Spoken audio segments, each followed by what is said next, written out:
विजयपाल पे आ जाता हूँ मैं बात। तो जब विजयपाल उसने ये पूछा कि भाई ऐसे ऐसे है वो कहता जी अखबार में तो आया था ये तीनों ब्लास्ट उन्होंने किए हैं।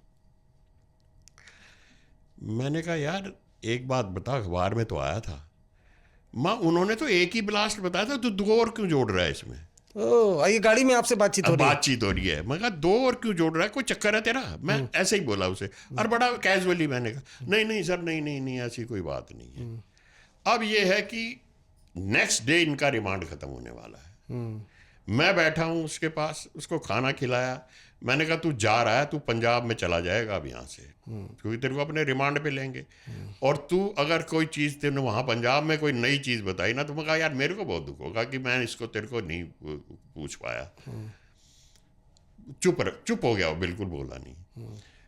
उसके बाद मैं खाना वाना खा के जैसे ही कुर्सी पे बैठा हुआ था, तो मेरे को ऐसे नींद आ गई हल्की सी।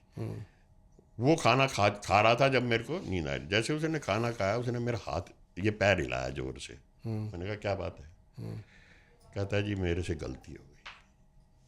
हाथ जोड़ने लगा वो।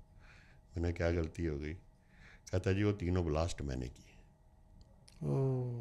तीनों बम ब्लास्ट? हाँ, तीनों ब्लास्ट किए हैं मैंने। और क्या कहते हैं ये, मैंने कहा तू बब्बर खालसा का बंदा है, तू तीन और पब्लिक में ब्लास्ट। बब्बर खालसा तो टारगेट किलिंग करती है। मैं ये कहता जी उस वक्त मैं KCF में था, खालिस्तान कमांडो कोर्स में था, बाद में मैं बब्बर खालसा में आया हूँ जब मैंने ब्लास्ट किए ये। तो मैंने कहा चलो। उसके बाद और मैंने कहा अब तू ये बता, तेरे को तो उनका घर भी पता होगा, और भी टेररिस्ट होंगे तेरे साथ? कहता है हाँ जी कई हैं यहाँ पे, पूरा यहाँ पे गढ़ बना हुआ है दिल्ली में। अच्छा। हाँ, और पश्चिम बिहार में मेन आदमी इनका है, GH8 एरिया में। मैंने कहा अभी इतने दिन हो गए, मिलेगा वो? कहता है जी ना मिले ना तो मेरी मूंछें कटवा देना।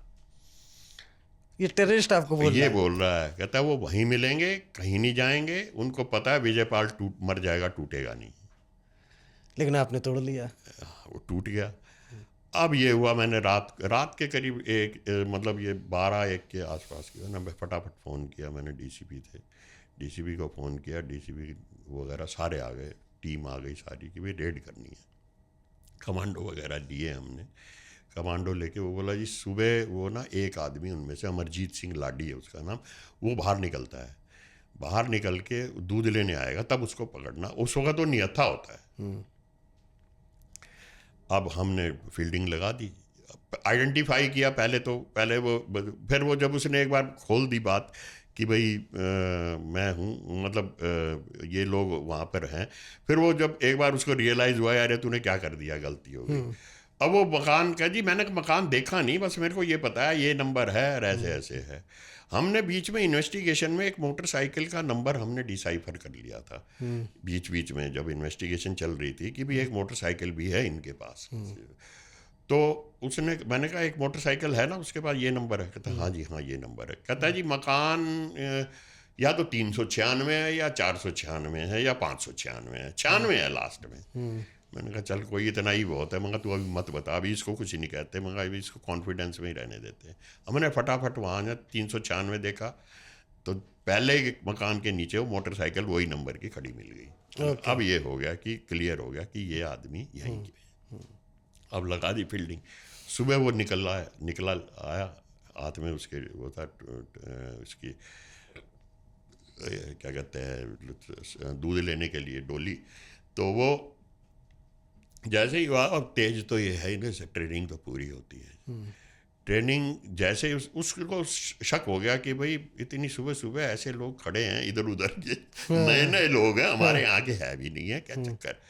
उसको समझ आ गई कि कहानी कुछ है। तो जैसे ही वो हमारे लोग उसकी तरफ बढ़े, उन्होंने फायरिंग शुरू कर दी। अच्छा। फायरिंग शुरू करके, और वो पतली सी गली थी, उसके अंदर भाग गया। पीछा किया, भाग गया, वो नहीं मिला हमारे को। अब ये हुआ कि अब इस मकान को घेरो फटाफट किसी तरह।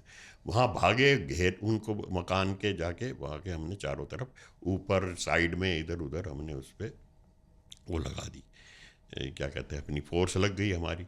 मैसेज अलग कर दिया कि भाई फोर्स भेजो। अब जैसे हमने वहाँ फोर्स लगाई और दरवाज़ा उसका खड़काया, तो एक जैसे दरवाजा ऐसे है, ये ऐसे दरवाजा है, ऐसे किचन है, किचन का रोशनदान है। तो रोशनदान में से ब्रस्ट मारा उसने जैसे हमारे ऊपर। ओह, जैसे ब्रस्ट मारा, वो बाई चांस जो कमांडो खड़े थे उस साइड में खड़े थे, उनकी बुलेट प्रूफ जैकेट थी दोनों की, तो उनके हाथ पे लगी, और बुलेट प्रूफ जैकेट पे, हाथ पे तो उनके काफ़ी, मतलब बिल्कुल ही हाथ वो हो गया उनका। तो जैसे ही वो हुआ तो अब एकदम पीछे हुए। फिर हमने वो अलमारी वगैरह वहाँ से पड़ोसी से अलमारी मांगी, और अलमारी सरका के उसको अपनी ढाल बनाया। पहले ढाल बनाने के बाद, उसके बाद फिर वो कभी ऊपर से पेट्रोल बम मारे, कभी हैंड ग्रेनेड छोड़े। अब हम इधर से नीचे से, क्योंकि वो बंद, वो तो अंदर है, वो तो कुछ भी करे जाए, अब हम तो कुछ नहीं कर सकते। फिर वो निकलने की कोशिश करी उसने पीछे शाफ्ट से, वहाँ से फिर मैंने फायरिंग करनी शुरू कर दी उसमें। जैसे फायरिंग करनी, वो वापस घुस गया। अब मीडिया आ गई वहाँ पे, लाइव चल रहा है सारा कुछ, सारा एनकाउंटर। बहुत, ये सबसे एक ही एनकाउंटर है जो दिल्ली में लाइव चला है। अच्छा। हाँ, ये, और वो भी वैन लग गई, और ये हो गया, और वो 11 बज गए, और पूरा वहाँ पे वो चल रही हैं, गोलियाँ चल रही हैं, और वो चल रहा है, सब देख रहे हैं। और उसके बाद फिर PRS बरार होते थे हमारे, वो DIG होते थे उस वक्त, वो आए, उन्होंने फिर सलाह दी हमारे को, और कि भाई ऐसा है, ऊपर रूफ टॉप है, इसकी छत खोद दो, छत तोड़ो इसकी, इधर उधर से मत जाओ। तो वो छत तोड़ी हमने। छत, शुक्र है DDA की छत थी, जल्दी टूट गई। तो छत टूटी, जल्दी टूट गई। तो हमने पहले उसमें से स्मोक गन, वो आंसू गैस छोड़ी। आंसू गैस छोड़ के फिर हमने अपने नीचे ऐसे ही घुमा के ब्रस्ट मारा उसमें।